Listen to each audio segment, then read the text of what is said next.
গণ অভ্যুত্থানের মাধ্যমে আমরা বাংলাদেশের রূপান্তর পর্বে প্রবেশ করার অধিকার অর্জন করেছি।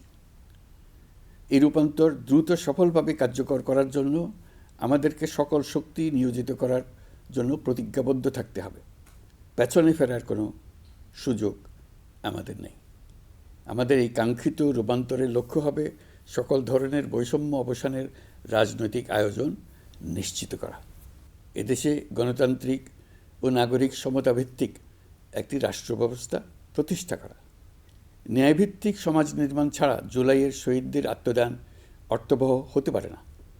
ফেসিবাদ বাংলাদেশকে আদর্শভিত্তিক সকল রকমের লক্ষ্য থেকে বিচ্যুত করে গভীর অন্ধকারের দিকে আমাদেরকে নিয়ে গিয়েছিল। আমরা আবার প্রিয় বাংলাদেশকে সাম্য, মানবিক মর্যাদা ও ন্যায় বিচারের পথে ফেরাবার লক্ষ্যে কাজ করছি। ফোরাম ফর বাংলাদেশ স্টাডিজের পক্ষ থেকে আপনাদের এই জাতীয় সংলাপ আমাদেরকে আমাদের নতুন কক্ষপথ রচনা এবং তার যথাযথ স্থাপনে বিশেষভাবে সাহায্য করবে। সংস্কার বিষয়ে আমাদের মধ্যে ঐকমত্য প্রয়োজন, এর কোনো বিকল্প নাই। এই 3 লক্ষ্যের কোনোটিকে ছাড়া কোনোটি সফল হতে পারবে না। ঐক্যবিহীন সংস্কার কিংবা সংস্কারবিহীন নির্বাচন বাংলাদেশকে এগিয়ে নিতে পারবে না। গণ অভ্যুত্থানের বিরুদ্ধ শক্তি আমাদের মধ্যে ভাঙন সৃষ্টি করার ক্রমাগত প্রয়াস চালাতে থাকায় আমাদের ঐক্য আরও মজবুত হচ্ছে। এই ঐক্যের জোরেই এখন আমরা অসাধ্য সাধন করতে পারি।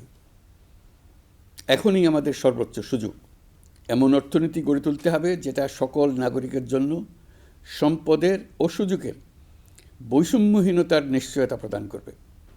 যত নিম্ন আয়ের পরিবারেই জন্মগ্রহণ করুক না কেন, প্রতিটি নাগরিকের, তিনি নারী হোক আর পুরুষই হোক, তিনি যেন বিনা বাধায় তো বটেই, বরং রাষ্ট্রের আয়োজনে তার সৃজনশীলতা প্রকাশ করে যে কোনো পর্যায়ের উদ্যোক্তা হতে পারেন, অথবা তিনি যে কোনো ধরনের কর্মজীবন চান তাই বেছে নিতে পারবেন।